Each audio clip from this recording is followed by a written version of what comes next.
go right now to Capitol Hill, talk to Republican Congressman from Indiana, Rep.Pence.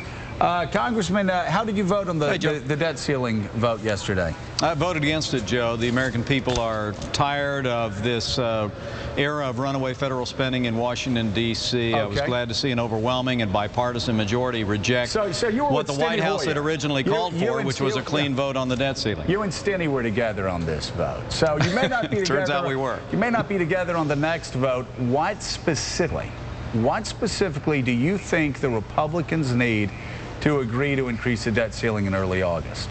Well, I've been saying for months that I will not support an increase in the debt ceiling without real and meaningful reductions in spending in the short term and the long term. The short term, the battle is going to look a lot like it did this spring. We're going to battle over the details, but the long term is the real issue here. I really do believe that, as many House conservatives have called for, that we not only need to cut spending, but we need to cap spending and promote policies that will get the economy growing as well. I proposed last year with Congressman Jeb Hensarling a constitutional amendment that would cap spending at 20%. There are 18% proposals. That now is the time for us to demand of this administration, of liberals in the Senate, to come together and say, if we're going to increase the nation's credit card, we need to permanently and statutorily at least cap spending at a percentage of GDP. That's the only way we can protect this and future generations of Americans from a sea of red ink and a mountain range of debt. Congressman, it's Willie Geist. You mentioned real cuts to accompany any raising of the debt limit. What would be, though, a realistic cut? When you go to talk to President Obama today, you could ask for the moon, but you know you won't get it. Where can you and the President and the Senate meet somewhere in the middle? What would be a realistic place for you to begin? Well, look, House Republicans passed a budget. We talked about, over $150 billion in cuts in the upcoming fiscal year. We can work out those details, but with a $14 trillion national debt, Willie, we're still just talking about, it's not even a down payment. It's like earnest money on the national debt. What we have to do in this moment is not get caught up. David Malpass has a fabulous piece this morning in the Wall Street Journal on just this point. We can't squander this moment arguing over nickels and dimes. We have to seize this moment to put into law a cap on spending that ties the size and scope of the federal government to the size and scope of the national economy. That's something I proposed over a year ago. It's something Republicans are talking about now with cut, cap, and grow. I think it's the way forward, and I think it's a place where we could find common ground. Congressman Mark Halpern here. Good morning. Hey, Mark.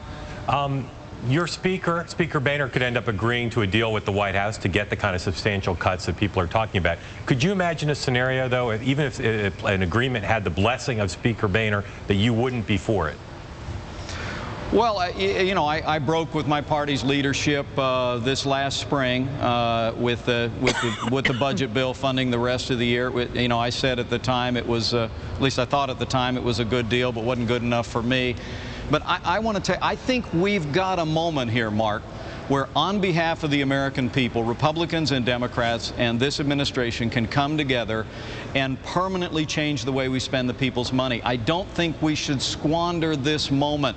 And when I was home in Newcastle, Indiana, and Indianapolis, Indiana over the weekend, I heard people saying to me, don't increase the debt ceiling, don't raise the amount on the nation's credit card without making fundamental change. And I think we can do that. Andrea Mitchell's with us in Washington. Andrea. Hey, thanks, and hi, Congressman. Wondering whether you are rethinking or what your thoughts are about 2012 and this field where you've got Iowans going to try to pursue and persuade Governor Christie. There seems to be a lack of enthusiasm about the former governors, the three former governors in the race. And what do you think about Palin and Bachmann and even some suggestions about Paul Ryan, your fellow House members, getting into it? Well, I think competition is a great thing. As you know, Andrea, my family and I were, we were humbled earlier this year when some folks around the country encouraged us onto the national stage, but we concluded that our calling was closer to home. We announced a few weeks ago I'm a candidate for governor of the state of Indiana, and we're getting a tremendous amount of support leading up to our official announcement on the first weekend of June back in my hometown. But I think competition is a good thing. I think this field is going to get larger. What I can tell you that I'm looking for as an everyday American and as an everyday conservative is I'm looking for that man or woman that is willing to embrace a broad mainstream conservative agenda without apology, and I'm confident we'll produce that kind of nominee. Hey, and is Sarah Palin one of those? Sorry, Joe. No, go ahead, Andrea. I'm sorry. I was just wondering about Palin. Despite the fact that she is not declaring, certainly maybe just getting publicity, says she has time to make a decision. Do you think that she could be a successful frontrunner for the nomination? Well, look, I think Sarah Palin is unquestionably a contender the very day that she becomes a candidate, if she chooses to run. I've gotten to know Sarah and Todd a little bit, and I like them personally. I admire their values. I admire her courage and determination, and I expect she'd resonate with millions of Americans like many of the candidates would.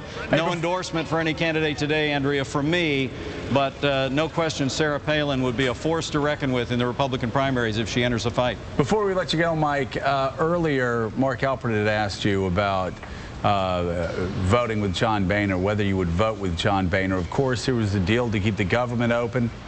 Conservatives were told it was a good deal that would save $38 billion. We found out later from the CBO that it really maybe saved $300 million, 1% of that. Now reports are coming out that after you look at all of the spending increases, it ends up costing us $3 billion, putting us $3 billion deeper in debt. You and I have talked about this for a decade. For a decade now. Where do conservatives, small government conservatives, go when they're let down by their own leaders in Washington? And were they taken for a ride by John Boehner's deal with the president? Look, I think Speaker Boehner fought hard in those negotiations, Joe, and it's awful hard for me to be critical of a basketball player who was double-teamed all night, like John Boehner was. But I think it argues for the point I was making a little earlier. This debate over raising the debt ceiling cannot come down to nickels and dimes, to fighting over cuts in spending this year, because we're going to be back in this little Washington shell game. Right. We're cutting here, we're not really cutting here, we're cutting down the road, not today.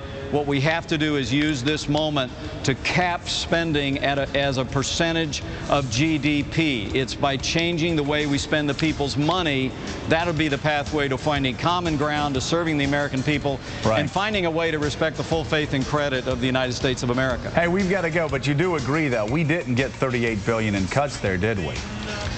It was a disappointment to me and millions of Americans. We've got to do better on the debt ceiling vote, and I believe we will. All right.